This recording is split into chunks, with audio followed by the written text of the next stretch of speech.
ராதன் பண்டிட் சிபாரிசில் தான் அருண் அங்கே நியமிச்சாங்க அப்படின்றது அப்பட்டமான பொய்.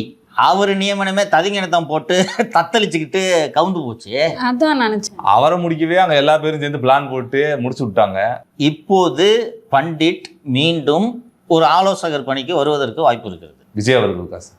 ஆமாம், நம்ம ஒரு பிராண்ட் மேனேஜர் ஆலோசகராக இருக்காரு, கால் ஷீட்டு பார்க்குற ஒரு ஆலோசகராக இருக்காரு, ஒரு சோசியக்கார ஆலோசகராக இருக்கக்கூடாதா?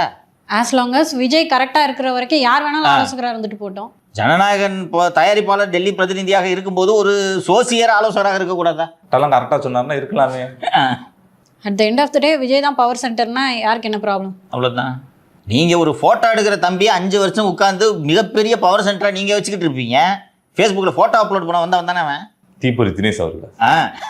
என்னமோ ஐஏஎம் அவுடாபாட்டில் மேனேஜ்மெண்ட் படிச்சுட்டு வந்த மாதிரி சீனு. இதெல்லாம் பண்ணிட்டு ஒரு சோசியக்காரன் போய் நியமிக்கலாமா? ஆட்சி எப்படி நடக்குது? இவ்வளவு வக்கனையாக நீங்கள் பேசுகிறீங்களே. பூமி பூஜை போடாமல் நீங்கள் அரசு கட்டடம் ஏதாவது தொடங்கியிருக்கீங்களா? பெரிய பகுத்தறிவு பகலவன்கள் தானே நீங்கள். உங்கள் எம்பியை போய் சண்டை போட்டிருக்காரு. ஒரே ஒரு அரசு விழா, ஒரே ஒரு அரசு கட்டிடம் பூமி பூஜை போடாமல் தொடங்கியிருக்கீங்களா? ஐயரை கூப்பிட்டு தானே பூமி பூஜை போடுறீங்க. நல்ல நேரம் பார்க்காம நிகழ்ச்சியில் போய் கலந்துக்க மாட்டாங்க. மாட்டீங்கல்ல? ஏன் ஒரு பாதிரியாரை கூப்பிட்டு ஒரு தோத்திரம் ஆண்டவர்னு சொல்லிட்டு ஒரு கட்டடத்தை தொடங்குங்க. அல்லேலூயா. பண்ணியிருக்கீங்களா என்னைக்காவது? என்னமோ இந்த சோசியக்காரன் வந்த உடனே மட்டும் ஐயோ ஐயோ பகுத்தறிவுக்குதுன்றீங்க. அவருக்கு பிடிக்குது வச்சிருக்காரு. அவருடைய ஆலோசனை வேண்டும் என்று முதல்வர் நினைத்தால் வைத்துக் கொள்ளட்டும். உங்களுக்கு என்னையா மூட நம்பிக்கையின் மொத்த உருவம் தான் ஸ்டாலின் குடும்பம்.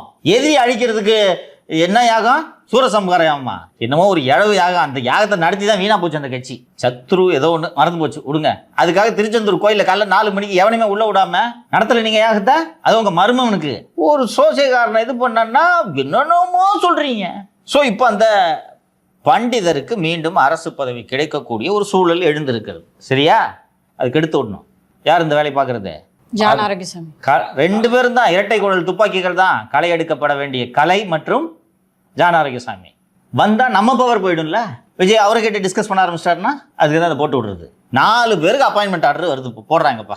ஒரே நாளில் போடுறாங்க. விஷ்ணு ரெட்டி, ஜெகதீஷ், ஜான் ஆரோக்கியசாமி, பண்டிட். ஒன்று மட்டும் எப்படிப்பா மீடியாவுக்கு போகுது?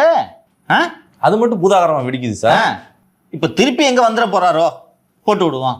இதை பார்த்துட்டு விஜய் வந்து ஐயோ தமிழ் இந்துவில் உள்குத்து உடவாளியிலேயே சொல்லிவிட்டார்களே, ஐயோ நான் போட மாட்டேன் அப்படின்னு முடிவு எடுத்துட்டு வராங்க. இவங்களுக்குலாம் நினப்ப பாரு.